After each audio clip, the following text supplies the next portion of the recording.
I'm assuming that when we are talking about the resume, then you have already analyzed the job description and you know that whatever is required in that job description, those skill sets you already have. Right?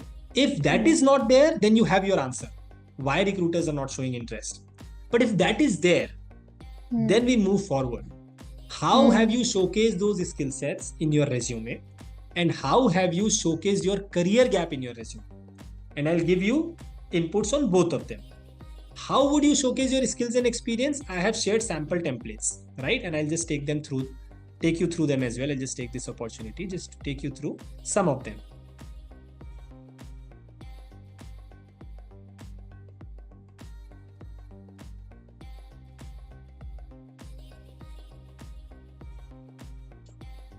Okay, I've shared a sample resume with you again, right? Career accomplishments, right? See numbers here, see skill sets. This is very targeted to the job description. The job description was asking for these skill sets. She has written these skill sets only, right? Even around here in the work experience, as much as we can talk about numbers. That is how. Number in the sense accomplishments, numbers, skills, what skills we have used to do what and what impact was created, right? Just go through this. This is in the sheet, resume templates. But what I want to now tell you is how to showcase your career gap. Skill sets you can easily understand. Now, everybody has a career gap. She also had a career gap, but that was not the most recent thing in the resume. Suryapriya, I have this feeling that the most recent thing in your resume is your career gap. Am I right?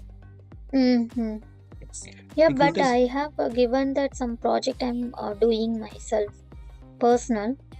Okay, but have you mentioned this in the resume as the most recent thing? Yes, I like that only I mentioned. Perfect. Which is ongoing like that. Okay. This one I didn't put. Maternity and childcare they didn't put. Which is fine. I mean, it's not necessary that everybody puts this in.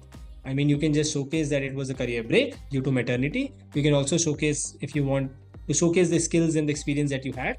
But the most recent thing in your resume has to be your ongoing project. Your ongoing. Yes. If you have put in that, then when the recruiters are calling you, it means that they have checked your resume and they find it interesting. That is why you're getting a call or a mail. Not calling, right? But just they are pinging me. That's all. They are just pinging me again. They're asking my updated resume to check. Pinging in the sense on LinkedIn? Yes, sir, just testing the message. Perfect. So then you can send your updated resume to them, and then what they're saying that if there is a career gap, so they'll get back. That's how it is. Yeah, but they don't have to. That's saying again the updated. There is a step here. There is a step here. So I'm saying when they are, please be very, very clear of the steps, all of you. When we are applying for a particular job, when we are sending a resume, there is this fifth step that I talk about. What is that step? What is that step? Can somebody tell me in the chat box? What is that step? There is this fifth step. How do we apply for that job? What is that word? I talk about job applications while using a prefix in the fifth step. What is that prefix? Job applications have to be... No. It's not about LinkedIn. It's more about your resume. While applying for jobs, your resume has to be... Updated? No. How has do you to match the job description? Customized, yes. Customized. It has to be customized. Listen, Suryapriya, if some HR is approaching you, see, understand the funnel. All of you understand this funnel. When we are putting our profile out there, that's top of the funnel in sales. Talked about reaching out to 2,500 customers, right? Sending them mailers, sending them ad requests, sending them whatever. Reaching out to multiple people. Some of them will just see it, check it, close it. They don't have the name. Very few would actually take up the toll of reading through it, right? And even fewer would actually try to contact me. Satyam, we are interested in this product. Can you give us more features? Can you send us more features about this product, right? That is a high value customer for me. High value potential lead for me. Potential customer for me. I will not send to him anything and everything. I will check with him or her what is the pain point. Why have you approached me? For you, the pain point is the JD. And I will check whatever I can do to tweak my product features, not change, tweak my product features, my deck, my presentation. For you, that is your resume.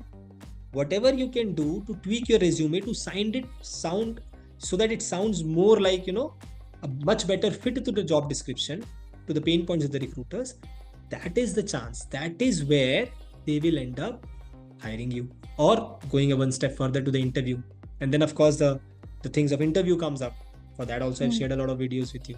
So what you're doing, Surya, is if you're sending the same resume, then maybe there is a huge mismatch between the JD and your resume. There might be 2 or 3 skills that are common, but if you would have customized your resume according to that JD, that for which, because we have the authority. See, the more you show confidence and authority, highly likely that the HR will like you. Would everybody agree to this? I'm not talking about being overconfident here. I'm talking about being assertive, being confident. The HR gets impressed, right? Okay, it's not like they're desperate. It's like they have options. That is what I thought when I was a recruiter and I was talking to people while hiring them, and the people who talk like, please sir, I'm really looking forward to this job. Please get me something. I'll do anything, overtime, everything. I was already like, anti-impressed. Already quite disappointed. But somebody talked like, yes, Satyam, can you tell me more about the job so that I can understand whether it, it is a fit to what I am looking for? I was like, okay, this sounds like a confident person. And I happily shared the JD. In my mind, I already had some respect for the person. I was already looking to get him or her in. So you have to talk that way. Not being overconfident, not being kind of, sounding, what do we say, like, dominant or anything that gives them an impression that you are, not interested. So not that, but with interest, with excitement, show confidence. Oh, it's really nice to for you to reach out to me. Can I know more about the job descriptions so that I can understand it better and give you more details about my skills and experience? Simple. And then you tweak your resume on the basis of the JD, whatever you want to add, even in the project that you're doing lately, add all those and then send it across with a message that you have been skilled in these aspects, which is the exact fit that is required in the JD. So that is how you take that conversation forward. Spend more time with the HR. Don't just do away with it. These are not singular steps now. Sending a resume, getting an interview. No, they are more like human to human interaction. There is a person who has the authority of taking your profile through. At the best case, you would want to spend more time with that person, right? Spend more time in discussion with that person. Maybe try, if the guy or the HR person looks receptive, maybe try and get him into a call. But to do all of this, you have to be much more confident. How that confidence would come? The initial 3 steps, the initial 4 steps. Do you know yourself? Do you know your skill sets? Do you know where you want to go? Have you read the JD? Have you read the skill sets? Have you read the experience that is required? If you have read it, if they are in the top of your mind, in the interview or the call, you will speak about them. You will speak about how you bring these skill sets and experience to the table. And that is how you clear